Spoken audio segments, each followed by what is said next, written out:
नमस्कार। डिबेट अब तक में एक बार फिर आपका स्वागत है और मैं हूं यशपाल गुप्ता। अंतर्राष्ट्रीय स्तर पर कोई भी हमारे पड़ोसी देश के साथ कुछ भी होता है उसका प्रभाव हमारे देश के ऊपर बहुत ज्यादा पड़ता है। हाल ही में बांग्लादेश के अंदर जिस तरह से बगावत हुई और वहां का नजारा भी आप लोगों ने देखा और ये भी आपने देखा किस तरह से वहां की प्रधानमंत्री 4 बार चुनाव जीत के प्रधानमंत्री बनी, किस तरह से उसे देश छोड़कर भागना पड़ा और अभी तक भारत में बना रह के बैठी है। फ्यूचर क्या है वो अभी पता नहीं, कल को भारत से किस देश में जाती है, कहां जाती है उसका पता नहीं। लेकिन इस वक्त बांग्लादेश के अंदर क्या स्थिति बनी हुई है और इन परिस्थितियों में भारत के ऊपर उसका क्या असर पड़ सकता है, इस पे हम चर्चा करेंगे। और दूसरी साथ में ये भी एक बहुत बड़ी बात है कि ईरान के साथ जो युद्ध चल रहा है वो कहीं विश्व युद्ध में न बदल जाए, इस पे भी हम चर्चा करें। हमारे साथ है ब्रिगेडियर विजय सागर दीवान साहब, हमारे विशेषज्ञ है, रक्षा विशेषज्ञ है। मेरे साहब आपका बहुत बहुत स्वागत है। धन्यवाद Adarsh ji, pleasure to be on your show always.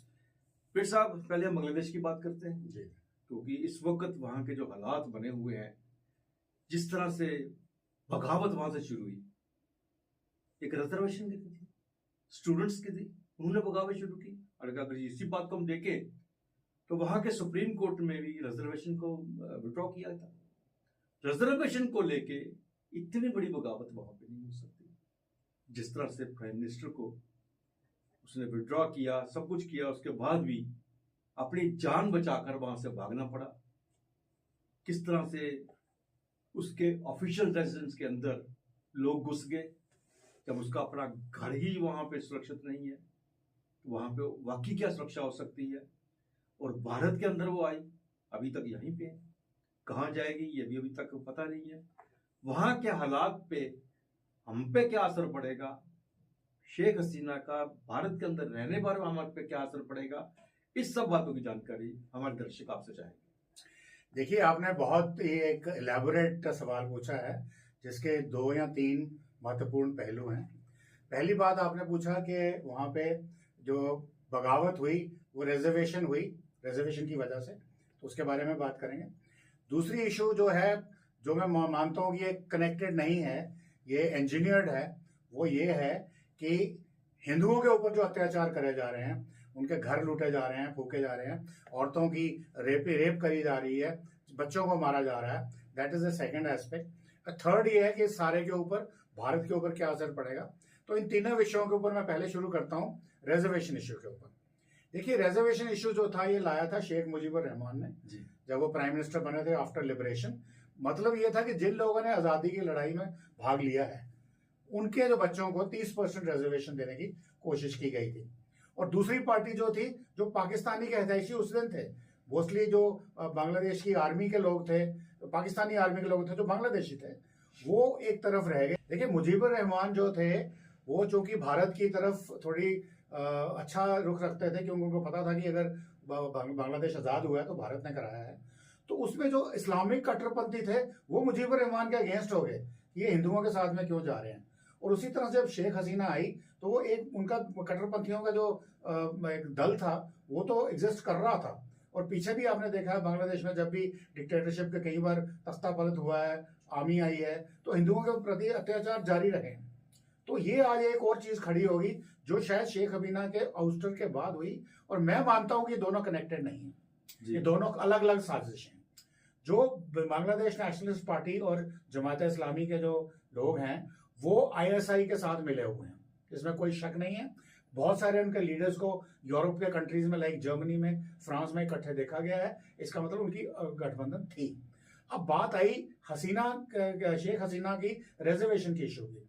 अगर रिजर्वेशन ही इशू था तो वो बात खत्म हो जानी चाहिए थी। जब सुप्रीम कोर्ट ने बोला कि 30% रिजर्वेशन नहीं रहेगी, 5% रहेगी, शुड हैव एंडेड। अब हुआ कैसे? शेख हसीना ने 2018 में खुद ये रिजर्वेशन खत्म की थी, जीरो कर दी थी। फिर जो लोग, हालांकि वो शेख हसीना के अपने लोग थे, वो जो लोग कोर्ट में गए और कोर्ट ने फिर वो रिस्टोर कर दी। और अब जब ये बात दोबारा उठी है तो अब कोर्ट का फैसला था कि इसको 30% से 5% कर, तो ये बात खत्म होनी चाहिए थी। बिल्कुल। तो ये सारा ड्रामा जो था, इसके पीछे के एक्टर कौन है, अब कैसे एक्टर बनते हैं मैं आपको बताता हूँ।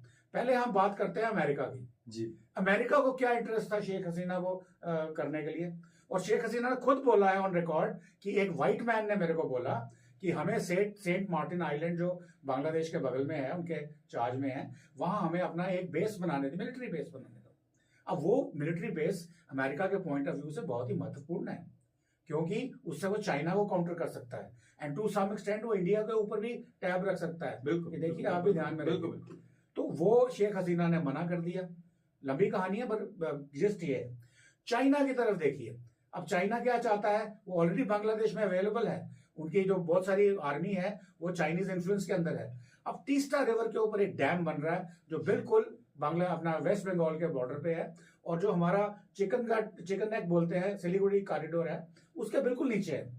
यानी कि अगर वो प्रोजेक्ट चाइना को दे दिया जाता है तो चाइना जो इस वक्त ऊपर डोकलाम में बैठा है और उसके बिल्कुल नीचे यहाँ पे तीस्ता के ऊपर आ जाएगा, वो इस कॉरिडोर को कट ऑफ करके, जो कि चाइना का एम है, यानी कि हमारा जो नॉर्थ ईस्टर्न रीजन है वो कट जाएगा।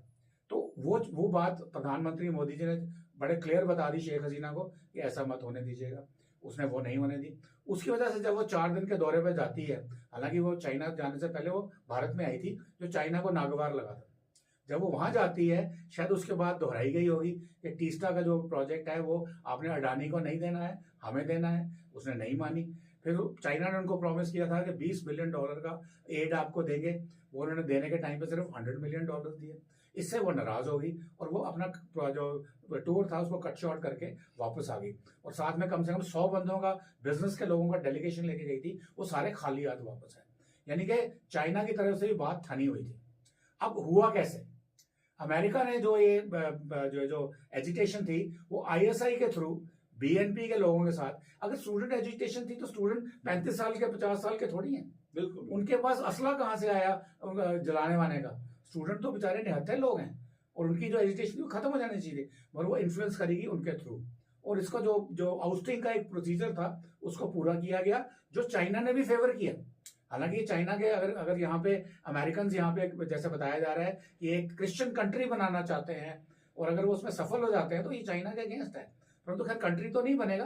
परंतु अभी इन्फ्लुएंस किसका है चाहे बांग्लादेश में, कौन है उनका नया caretaker prime minister, Mohammad Yunus. अब ये मोहम्मद यूनुस है कौन? मोहम्मद यूनुस एक इकोनॉमिक्स था बांग्लादेश का, हाँ। जो शुरू के टाइम पे उन्होंने कुछ प्रोफेसर थे वो किसी फॉरेन यूनिवर्सिटी में, उन्होंने एक फोर्ड फाउंडेशन और रॉकफेलर फाउंडेशन, ये दोनों CIA फंडेड है, इन दोनों फाउंडेशन ने मिलकर के पहले उनको रोमन मैगसेसे अवार्ड दिलाते हैं, यानी कि उसको प्रोमिनेंस में लाते हैं। फिर उसके बाद इस आदमी को वो नोबेल प्राइज दिलवाते हैं। किस बात पे दिलवाते हैं कि उन्होंने बोला कि बांग्लादेश के अंदर हमने एक लोगों के जो माइक्रो फाइनेंस की बात कर रहे हैं, तो और वो उन्होंने उसको $20 बिलियन का एड दिया जाता है कि जाके बांटिए वहां पे, और उनका इन्फ्लुएंस बन जाता है, गरीब लोग हैं। उसके बाद उसी प्रक्रिया से उसको ग्रामीण बैंक में कन्वर्ट किया जाता है। अब ग्रामीण बैंक में फिर उनको एड मिलती है। अब इतनी देर में शेख हसीना पावर में आ जाती है, वो कहती है ये सब नहीं चलेगा क्योंकि तुमने $2 मिलियन का घोटाला किया है, तो उनकी आपस में ठन जाती है। बट अमेरिकन जो हैं वो उनको प्रोटेक्ट कर रहे हैं, मोहम्मद यूनुस को, उसको फ्रांस में रखा हुआ है, फिर उसको अमेरिका में बुला के American medal of honour, congressional medal of honour उसको दिया जाता है, सम्मानित करता है। फिर उसके बाद उसकी सपोर्ट जारी रहती है और उसको कांग्रेचुलर मेडल दे दिया जाता है, जो हाईएस्ट सिविलियन अवार्ड है अमेरिका का। अब उनको इस आदमी में इतना क्या इंटरेस्ट था? उनको यही इंटरेस्ट था कि किसी दिन हम इसको इस्तेमाल करेंगे, जिस दिन हमें शेख हसीना को निकालना होगा, और वो आज वो कामयाब हो गए। चीज देखने वाली ये चीज है कि स्टूडेंट्स की एजुकेशन से शुरुआत होती है, उसके बाद इसमें जिस तरह से आप कह रहे हैं अमेरिका की इन्वॉल्वमेंट है, पाकिस्तान के ISC के उसमें इंटरफेरेंस है। इतना सब कुछ होने के बावजूद क्या वहां की सरकार को पनप नहीं लगी कि वहां मेरे विरुद्ध एक इतना जबरदस्त बगावत हो रही है, एजिटेशन होने जा रही है? देखिए, सरकार को पता तो जरूर लगा होगा, मैं नहीं मानता कि नहीं पता लगा होगा। Even Indian government for that matter, मैं बोल रहा हूँ कि हमारा भी इंटेलिजेंस फेलियर है, हमें नहीं पता लगा। और ये कैसे हुआ? अब बताया ये जा रहा है कि शेख हसीना की जो गवर्नमेंट थी उसकी आर्मी का चीफ कौन था, उसकी अपनी कजन का हस्बैंड, और उसको उन्होंने 23 जून को यानी कि 2 महीने पहले उसको चीफ ऑफ आर्मी स्टाफ बनाया था। अब लास्ट मोमेंट पे शायद वो आदमी शेख हसीना को धोखा दे गया है। पहले उसने बोला कि अगर आर्मी जाए, हालांकि शेख हसीना भी थोड़ी अथॉरिटेरियन आ गई थी, तो रजाकार बोल दिया जो उसको नहीं बोलना चाहिए था। उनको रजाकार स्टूडेंट्स को नहीं बोलना चाहिए था, उसको डिफ्रेंशिएट करना चाहिए था कि स्टूडेंट्स के साथ जो उनके सपोर्टर्स हैं, जो हमने देखा है वीडियोस में 35 साल के 50 साल के जो हुड़दंग मचा रहे हैं, स्टूडेंट्स नहीं मचा रहे, स्टूडेंट बड़े अच्छे वेल बिहेव थे, उन्होंने एजुटेशन की है किसी के लिए, उसको भी फंड किया, जो स्टूडेंट लीडर्स हैं शायद उनको पैसे भी दिए होंगे, उसमें कोई बात नहीं। तो ये बात उनको समझ में आनी चाहिए थी और हमें भी समझ आनी चाहिए थी, क्योंकि हमने बहुत सारी इन्वेस्टमेंट करी है बांग्लादेश में, हमें, और बहुत बांग्लादेश हमारे फेवर में था। जी जी। तो उस वक्त ये जो आर्मी चीफ है, पहले वो बोलता है मैं बच्चों पे गोली नहीं चलाऊंगा, सही बात थी, परंतु उस सडनली उसने पलटा मार दिया। यानी कि शेख हसीना को उसने इतना टाइम भी नहीं दिया कि वो एक नेशन वाइड एड्रेस ही करे कि भाई ऐसा ऐसा हो रहा है, मैं जा रही हूँ। उनको बोला गया 45 मिनट्स एंड आउट। अब उनका जो तर्क है वो कहते हैं भाई चूंकि हमारी रिश्तेदार थी, तो मैंने बोला कि इसके पहले कि इसके ऊपर जब अटैक होता है इसके घर के ऊपर, कहीं लोग इनकी लिंचिंग ना कर दें, असैसिनेशन ना कर दें, तो यार आप आर्मी चीफ हो, आप एक प्राइम मिनिस्टर को प्रोटेक्ट नहीं कर सकते, वही तो है, हाउ कैन दैट हैपन। तो अब बताया जा रहा है कि ये उसने क्यों किया, क्योंकि उसको भी अमेरिकन ने खरीद रखा था।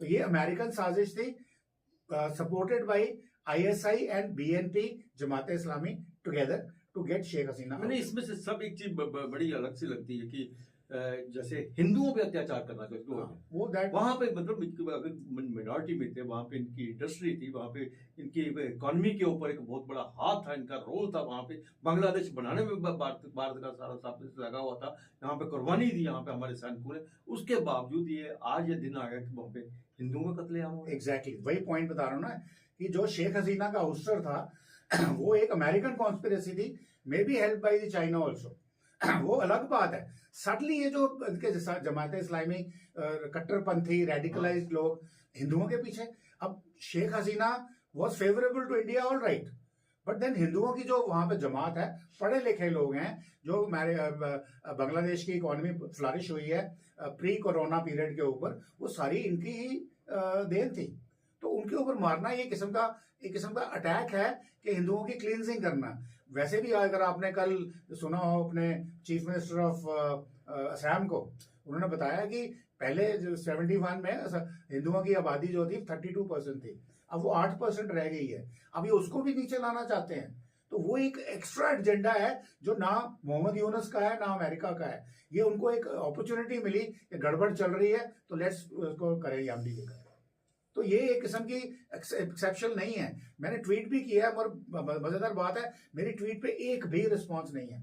और मैंने ट्वीट क्या किया, मैंने बोला जब कभी बांग्लादेश में या हिंदुस्तान में मान लो कोई गोधरा जैसा इंसिडेंट हुआ है या किसी मुसलमान की लिंचिंग हुई है, तो उसके रिपरकशन बांग्लादेश में और पाकिस्तान में हिंदुओं ने भोगे हैं। आज बांग्लादेश में हिंदुओं के ऊपर शरेआम जेनोसाइड हो रहा है, शरेआम कत्लेआम हो रहा है, और इंडिया में कोई रिस्पॉन्स ही नहीं है। आपकी INDI bloc, okay forget about them, अपने Hindus, right wing leaders, left wing leaders, central leaders, वो बोल भी नहीं रहे, कोई उसको कंडेम भी नहीं कर रहा और कोई रिएक्शन भी नहीं हो रहा। आई मीन ये कैसे हो सकता है? अब मैं ये नहीं कह रहा कि आप जाके मुसलमानों पे अटैक करिए, परंतु उसको कंडेम तो करिए, दुनिया को बताइए कि भाई, यूएन को बताइए, भाई ह्यूमन राइट्स वालों को बताइए कि इंडिया में अगर एक बंदे की लिंचिंग होती है तो आप इतना बड़ा पिटारा खोल देते हो, यहाँ क्या हो रहा है? और इंडी ब्लॉक वाले कहाँ है? आपके मणिशंकर अय्यर कहाँ है? आपके ये संजीव कुमार वर्मा, फिर आपके ये हामिद अंसारी और ये दूसरे तीसरे जो है बोल रहे हैं कि जो कुछ बांग्लादेश में हो रहा है वही इंडिया में भी होगा। ये थ्रेटन कर रहे हो आपको कि आप मुसलमान जो लोग हैं हिंदुस्तान के वो अटैक करेंगे हिंदुओं को, मोदी को डंडे मारेंगे, उसके घर में कैप्चर करेंगे। राहुल गांधी कह रहा है, I mean what is this kind of reaction? और हम लोग चुप करके बैठे हुए हैं, इनको भी बोलने दे रहे हैं, उनको भी करने दे रहे हैं, कोई हमारी तरफ से कोई कोई टैंजिबल रिस्पॉन्स नहीं है। तो ये एक बहुत ही दुख की बात है। एंड अगर मेरे से पूछा जाए तो ये एक वार्निंग बेल है जो हिंदुओं को आप समझनी चाहिए, मोदी जी को भी समझनी चाहिए, और जो भी अपने आप को हिंदुओं का चैंपियन कहते हैं। और कांग्रेस को तो एक्सपोज करो ना, कांग्रेस को तो आई मीन मैं क्या बोलूं समझ में नहीं आ रही कि ये है हिंदू, ये most of them. Rahul Gandhi तो मुसलमान है, ऑल राइट, बाकी भी होंगे, बट जो हिंदू बैठे हुए अपने आप पे पैर पे कुल्हाड़ी नहीं मार रहे, ये कुल्हाड़ी पे पैर मार रहे हैं। और अगर ये देख भी नहीं रहे, ठीक है 1000 साल पहले आपके अफगानिस्तान में गांधार वगैरह जो होते थे सब हिंदू राज्य थे, अखंड भारत था, तो वो क्या होने वाला आज? तो इसको लेसन तो लें। और मजेदार बात यह है कि कल एक स्टेटमेंट आई है पाकिस्तान से, उन्होंने, एक मुस्लिम स्कॉलर है, उन्होंने बोला हम भी अखंड भारत चाहते हैं, हम भी चाहते हैं Afghanistan, Bangladesh, Pakistan, Hindustan, even parts of south Asia अखंड भारत हो, परंतु मुद्दा ये है उस अखंड भारत को हम कंट्रोल करेंगे, मुसलमान कंट्रोल करेंगे। I mean, ये कम्युनलाइजिंग द सोसाइटी, भड़काना एक दूसरे को, मेरे ख्याल में ये एक बिल्कुल ही निंदनीय बात है। आखिर में इसमें दो सवाल मेरे हैं। एक तो ये है कि इस वक्त वहाँ पे जो इंटीरियम सरकार बन गई है, गवर्नमेंट बनी है, उसका क्या रोल रहेगा? दूसरा मैं संक्षिप्त में जानना चाहूंगा कि भारत को इस वक्त क्या करना चाहिए, जबकि उसकी प्राइम मिनिस्टर शेख हसीना भारत में है, क्या वो यही रहेगी या इसको किसी दूसरी कंट्री में भेजा जाएगा? फर्स्ट ऑफ ऑल जो आपकी इंटरिम गवर्नमेंट है, अगर आपने देखा है, उन्होंने शायद आई थिंक 17 मेंबर्स की बनाई है, मेरी फिगर गलत हो सकती है।